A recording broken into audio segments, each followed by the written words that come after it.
భక్తివన్న ప్రేక్షకులకు శుభోదయం. ఈ వినాయక చవితి రోజుని ఎవరిని ఆరాధించాలి అనే మనకి శాస్త్రం ఏం చెప్పింది పురాణాల్లో, అది కూడా అంటే కనుక వినాయక చవితి రోజున ముందుగా మొదటి రోజు బాలగణపతిని ఆరాధించాలని చెప్పారు.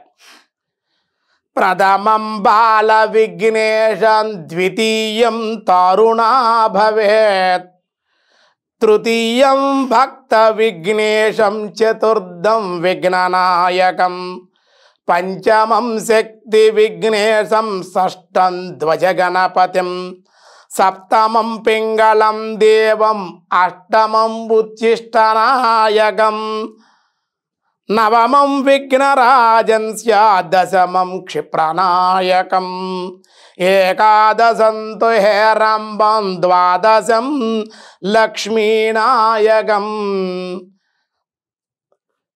త్రయోదశ్యాం మహావిష్ణుభువనేశం, చతుర్దశం నృత్యాక్షం, పంచదశం షోడశోర్ధగణాధిపం అని చెప్పారు.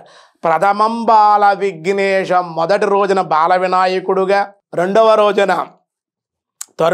తరుణ గణపతిగా, మూడవ రోజున భక్త విఘ్నేశ్వరుడుగా, నాలుగవ రోజున వీర గణపతిగా, ఐదవ రోజు శక్తి గణపతిగా, ఆరో రోజున ధ్వజ గణపతిగా, ఏడవ రోజున పింగళ గణపతిగా, ఎనిమిదవ రోజు ఉచ్చిష్ట గణపతిగా, తొమ్మిదవ రోజున విఘ్నరాజ గణపతిగా, అలాగే 10వ రోజున క్షిప్ర గణపతిగా, 11వ రోజున హేరంబ గణపతిగా, 12వ రోజున ద్వాదశ లక్ష్మీ గణపతిగా, త్రయోదశ మహావిఘ్న గణపతిగా, భువనేశ గణపతిగా, నృత్య గణపతిగా, ఇలా మనకి అనేకం చెప్పారన్నమాట. ఈరోజు మొదటి రోజు కాబట్టి బాల వినాయకుని వినాయక చవితి రోజుని, ఈ చతుర్థి రోజున ఈయన ఎలా ఉంటారు, ఇన్ని చేతులు ఏ ఆయుధాలు ధరిస్తారంటే కనుక కరస్త కదలీ చూతం పనసేక్ష కపీస్తకం బాలసూర్య ప్రభాదేవం వందే బాలగణాధిపం.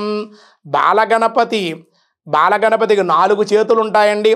4 చేతులు కుడివైపు గల 2 చేతుల్లోనూ కూడా మామిడి అరటి పండ్లు పట్టుకుంటారు. ఎడమ చేతితో 2 చేతులతో కూడా పనస పండు పనస మోదకాన్ని కూడా పట్టుకుంటాడు, చెరుకు గడ్డ కూడా పట్టుకుని ఉంటాడు ఈయన.